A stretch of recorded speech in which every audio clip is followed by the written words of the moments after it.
Several monasteries have been built by the Burmese, Tibetan, Chinese, Japanese, Thai, and Bhutanese devotees in their own architectural styles.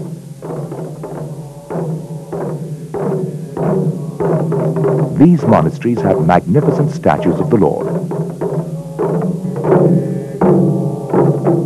A huge 80-feet statue of the Buddha, erected by the Japanese, is a sight worth seeing. Bodh Gaya is well connected by air, rail and road. The nearest airstrip is only 12 kilometers away.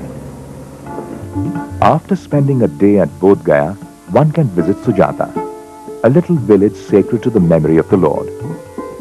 Sujata Asthan lies across the dried bed of the Niranjana river, where the Lord bathed after attaining enlightenment. A young village woman, Sujata, offered him a bowl of rice gruel. Prince Siddhartha, in search of knowledge, was refreshed, as if he had received a new lease of life. To see those places that where Buddha has passed by, yeah. This is my second pilgrimage. To see the sites where the Buddha lived, to try to picture his lifestyle.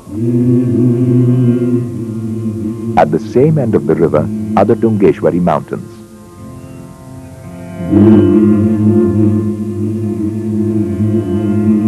A natural cave where the Buddha meditated for some time and came to the conclusion that knowledge cannot be gained through mortification of the body. The cave has a statue of the Buddha in an emaciated state. The legend is that Siddhartha undertook a penance for 6 long years in these caves. He said, "Do not tighten the strings of the instrument so much that they give in, nor leave them so loose that no music is generated."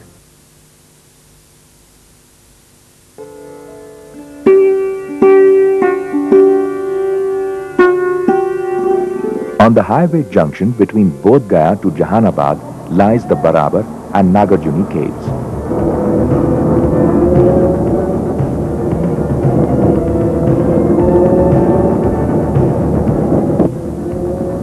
As we reach closer to the destination, a huge whale-shaped rock faces us.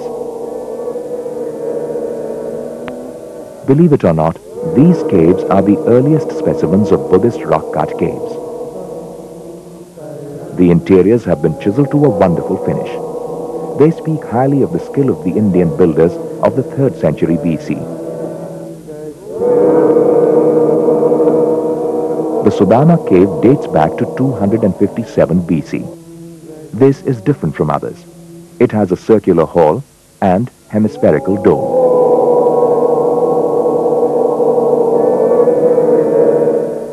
The holy chanting echoes in these caves.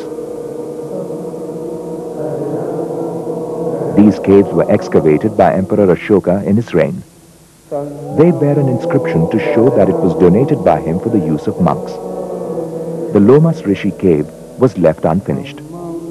The entranceway to these caves bear intricate engravings. Like the Barabar, the Nagarjuni caves are situated a little away. These caves are sacrosanct for another sect of Buddhists. The edicts here are much more elaborate.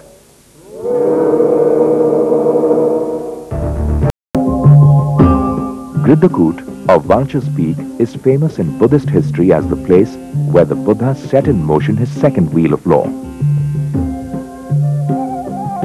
For 3 months every year, during the rainy season, he preached many inspiring sermons to his disciples. It was in these hills where he proselytized Bindusar to Buddhism. The king made a flight of steps to reach the summit. At some distance from the summit, there are a number of small caves used by monks. The Buddha Sangha of Japan has constructed a massive modern stupa, Vishvashanti Stupa, on top of the hill in commemoration.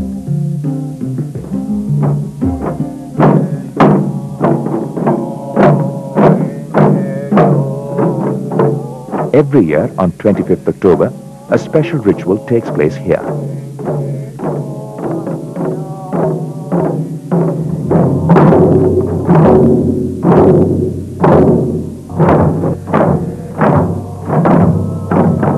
Buddhists from all over the world assemble here and renew their pledge of love and peace advocated by the Buddha.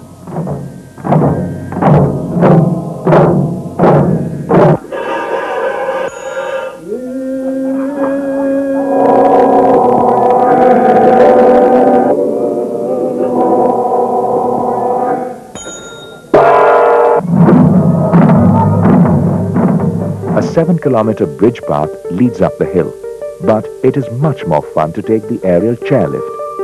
The aerial link with the top provides a splendid view of the hills of Rajgir. Within the valley, the Jivak Amravan monastery has been excavated. It was the favorite retreat of the Lord. The famous physician Jivak treated him here when he was injured by his cousin Devdutt. The other places worth visiting include the ancient Chaitya or Maniyar Mutt, so called after an old small shrine. Several pieces of Buddhist sculpture were discovered here.